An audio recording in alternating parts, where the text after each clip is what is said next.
Hello friends मु प्रियंका आपण मानक my tips Odia YouTube channel रे स्वागत करुछि।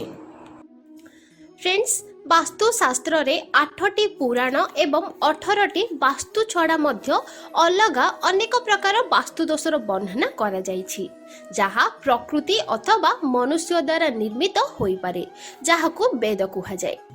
आमको किछि वेद सहजरे नजर आसे जेपरि अटकी रहितिबा पानी नाळ खंब चौरा इत्यादि।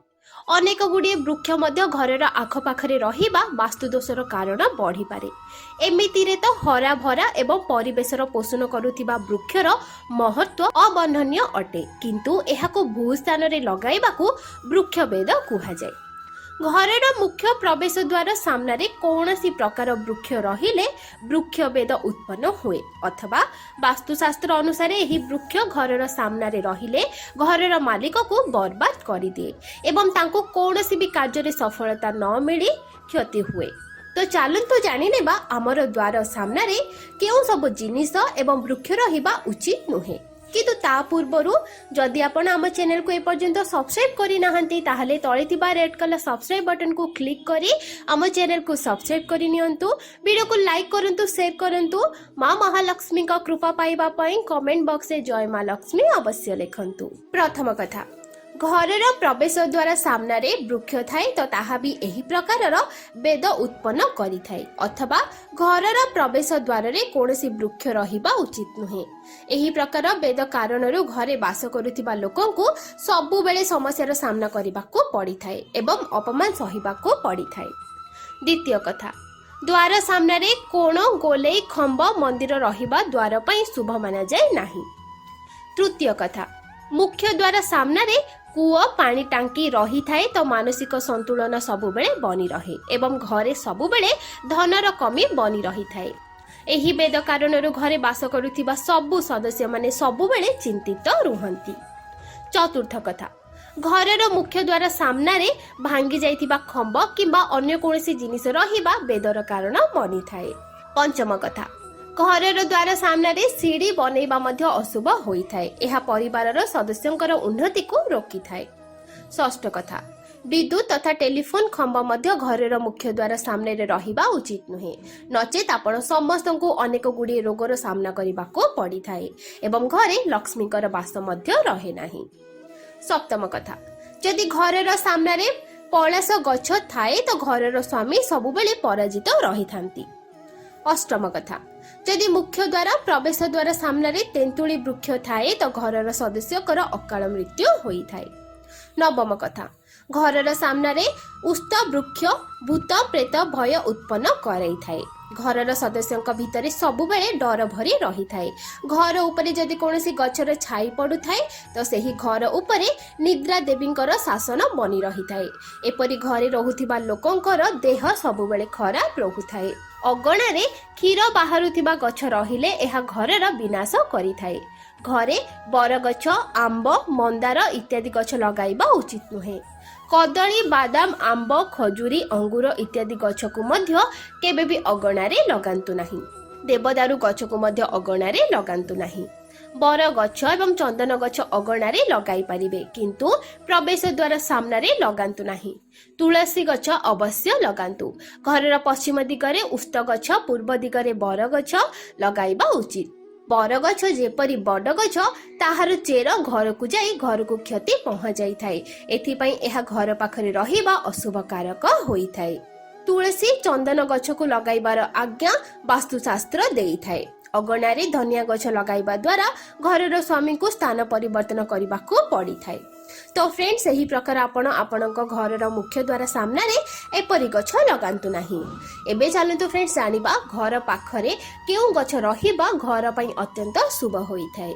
फ्रेंड्स प्रत्येक व्यक्ति चाही थाए कि ता पाखरे जदि जागा थाए तो सेठारे से निजर घर पाखरे बगीचारे भिन्न भिन्न प्रकारर गछपत्र लगाइब। आउ किछि एपरी गछ थाए जाहाकू दोष निवारक माना जाए।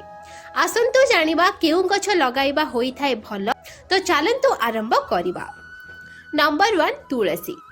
हिंदू धर्म रे तुलसी गछ को लक्ष्मीकर रूप माना जाए। कुहा जाए कि जेउ घरे तुलसीर पूजा अर्चना करा जाए सेही घरे भगवान श्री विष्णुकर सबु बेले कृपा दृष्टि बनी रही थाए। आपणक घरे जदि कौनसी प्रकार नकारात्मक ऊर्जा रही थाए तो एही गछ ताको नष्ट करिवार शक्ति रखी थाए। ध्यान रखंतु तुलसी गछ को घरे दक्षिण दिगरे लगाइबा उचित नुहे, कारण यह आपण को लाभ देबा बदल रे क्षति देई थाए। तुलसी को घरे ऐशून्य दिग बा पूर्व दिगरे लगाइबा उचित। प्रत्येक मनुष्य को रविवार को छाड़ी सबुदिन सकाळे स्नान परे तुलसी को जल चढ़ाइबा उचित।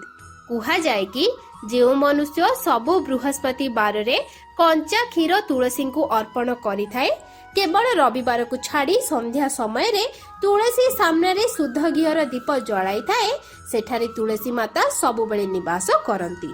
नंबर 2 बेलवृक्ष। भगवान शिव को बेलपत्र अत्यंत प्रिय अटे। मान्यता अछि कि भगवान शिव निजे एही वृक्ष रे वास करंती। भगवान शिवंकर परम प्रिय बेलवृक्ष जो घरे थाए सेही घरे धन संपत्तिर माता लक्ष्मी वर्षा करिथांती। एही गछ को लगाइबा द्वारा धन संपत्तिर देवी माता लक्ष्मी प्रसन्न हुअंती, सबु समस्या दूर होइथाए। माना जाए कि बेल वृक्ष और अरख गछ को जोड़ी करी लगाइबा द्वारा माता लक्ष्मीकर स्थायी रूपे कृपा प्राप्त हुए। बेल वृक्ष को सकाळे और संध्यारे दर्शन करिबा द्वारा आपणकर जना अजनतारे होउथिबा भूल नाश होइथाए। नंबर 3 शनि वृक्ष। शनि गछ घरे थिले बहुत शुभ माना जाए। शनि गछ विषय अनेक गुड़िए मान्यता रही। लोके एही वृक्ष को लगाइबा पई बहुत डरंती। ज्योतिष शास्त्र अनुसार एहार संबंध शनिदेवଙ୍କ सहित माना जाए। शनिदेवଙ୍କର कृपा पाइबा पई एही वृक्षर पूजा उपासना करा जाए। एही गछ को घरर डाहण पटरे लगाइबा शुभ अटे। वृक्षर तले सबुदिने सोरिष तेलर दीप लगाइबा उचित। एहा द्वारा शनिଙ୍କର प्रकोप आपणक उपरे रहिब नाही ओ आपणक स्वास्थ्य मध्य भल रहिब। विजय दशमी दिन पूजा आराधना करिबा द्वारा मनीष को केबे भी धन धान्यर अभाव रहे नाही।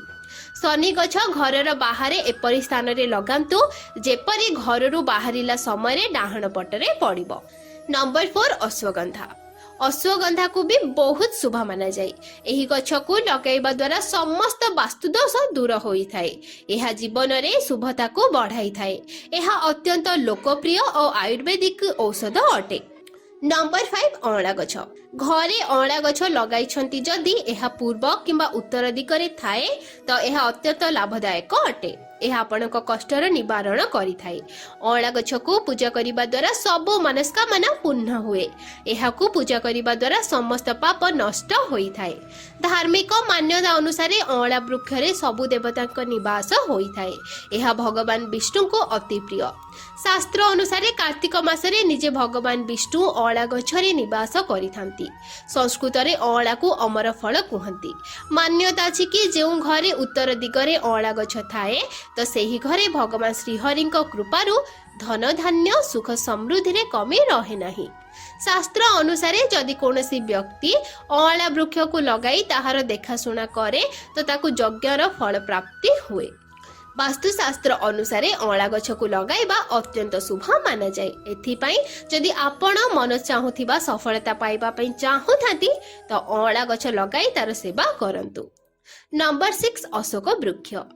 हिंदू धर्म रे अशोक वृक्ष को बहुत शुभ और लाभकारी माना जाए। अशोकर अर्थ शुभर ऊणा न हेबा। अशोक निजर नाम अनुसार शोक को दूर करी सौभाग्य देई थाए। एहा जेउठारे थाए सेही घरर सदस्यंक मध्यरे भल संपर्क रही थाए। सबु मांगलिक और धार्मिक कार्य रे अशोक पत्र व्यवहार होई थाए। मान्यता अछि कि अशोक वृक्ष घरे लगाइबा द्वारा व्यक्ति को सबु समस्या रु मुक्ति मिल जाए। घरे अशोक वृक्ष थिले घरे सुख समृद्धिर वास होई थाए एवं सेही घरे काहार भी अकाल मृत्यु होई न थाए। अशोक वृक्ष दुई प्रकारर रही थाए। गोटिए असली अशोक वृक्ष और अन्यटी नकली अशोक वृक्ष। असली अशोक वृक्ष अन्य वृक्ष परि छाया प्रदान करी वृक्ष होई थाए। एहार पत्र 8 ରୁ 9 इंच लंब और 2 ରୁ 1.5 इंच चौड़ा होई थाए। एहार पत्र आरंभ रे तंबार रंग जेपरी सेमिति होई थाए। अशोक वृक्ष रे बसंत ऋतु रे नारंगी रंगर फूल आसी थाए। अन्य नकली वृक्षटी देवदारू परी लंबा वृक्ष, एहार पत्र आंब पत्र परी होई थाए। एही अशोक गछरे लाल और धला रंगर फल होई थाए। अरख वृक्ष अरख गछ क्षीर बाहरुथिबा गछ होई थाए। वास्तु सिद्धांत अनुसार क्षीर बाहरुथिबा गछ घर पाखरे रहिबा अशुभ माना जाए, किंतु स्वाता अरख को हळदी चाउल जल रे सेवन कले सेही घरे रहुथिबा लोकंकु सुख शांति प्राप्त होई थाए। एपरी मान्यता अछि कि जो घरे स्वाता अरख होई थाए सेही घरे समृद्धि बढ़ी थाए बा सेही घरर लोकंकु हठात धन प्राप्ति होई थाए। तो फ्रेंड्स, आपण को घरे क्यों गछ लगाइबा शुभ और क्यों गछ लगाइबा अशुभ आपण जानिले। तो फ्रेंड्स, आपण को ये वीडियो किपरि लागिला हमकु कमेंट करके निश्चय जणाइबे।